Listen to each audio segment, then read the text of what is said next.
A special grade that was killed on the same day that he was made special grade. Principal Yaga's potential as a Jujutsu sorcerer was very interesting due to his cursed technique of Cursed Corpse. First, you replicate soul information from physical information, then input that soul information into the Cursed Corpse. The interesting thing about that is, from my understanding, it can replicate the soul of the physical soul imbued. For example, Kukusabe's sister could identify a child who I'm assuming had previously passed away, so when the Cursed Corpse uttered the same lines of "Aren't I a genius?", it would infer that it takes similar traits from said soul, which is why his sister made the connection to her lost son.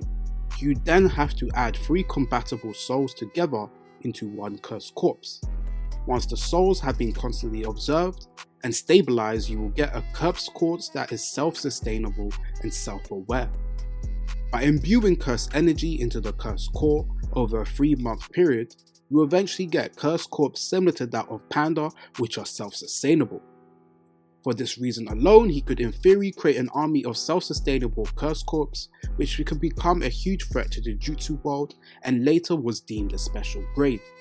But before I talk about his potential as a special grade, and why the army of Cursed Corpse could be dangerous, I want to explore his mindset as a Jujutsu teacher, as he was significantly different from the usual ignorant authoritarian figures in JJK. First, Principal Yaga was a kind and thoughtful individual who showed deep care for his students and one of the anomalies in terms of Jujutsu teachers. Even with this, he still had respect for Jujutsu rules, but in a nice balance as the mentor of both Geto and Gojo. His first showcase in the Hidden Inventory arc, where he scolds Gojo for not using a barrier, and seeming as a good mediator for Gojo and Geto, who would fight over their respective Jujutsu ideologies. He showed great ways of allowing Gojo to express himself, but also tried to prevent him from getting carried away when he would taunt other principals or fall out of line. And in the data book, it states Yaga is one of the few people who understands Gojo and is close to him. However, him and Gojo both share similar mentalities in terms of hoping for a more progressive Jujutsu society. The first indication to this is his thoughts on Yuji and Yuta. Instead of executing both of them like the higher-ups wanted, he and Gojo made them into Jujutsu students who could end up being of help to their respective missions. Yuta ended up being a special grade and second to Gojo Satoru, and even Yuji became a powerful vessel able to suppress the King of Curses. His dialogue with Yuji showcases his care for his students, as he cemented the idea of 1. A Jujutsu sorcerer always dies with regrets, and 2. For Yuji to not be a sorcerer for somebody else's sake, as he'll end up cursing his grandpa. This wasn't to discourage Yuji, but to highlight the tough nature of a Jujutsu sorcerer and demonstrate he's a thoughtful person, as not just anybody can be a Jujutsu sorcerer, so he focused on testing his resolve until he finally accepted Yuji. In addition, with Geto going through the path of becoming one of the most dangerous curse users, Yaga has shown regret for the situation and showed empathy to Gojo, and even used this as a basis to be a role model for his students. First, when he asked Gojo why didn't you execute Geto, when he first saw him, he didn't blame Gojo and even apologized for asking him the question in the first place. This sense of guilt, in my opinion, helped shape the Yaga we saw throughout the series, who questioned Yuji's resolve to be a Jujutsu sorcerer, but he also stuck for his students even when knowing the consequences.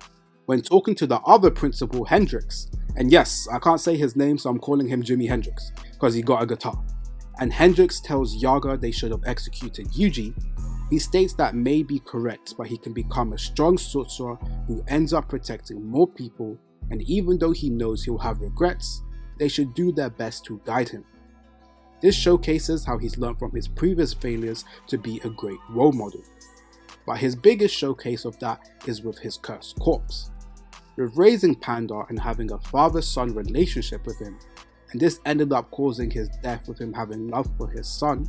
Moreover, with the other Cursed Corpse that are protected in Tengen's forest, he shows care, and the Cursed Corpse response to Yaga showcased the good relationship they have together, especially as it could be very easy for Yaga to have manipulated them for his own selfish ideals.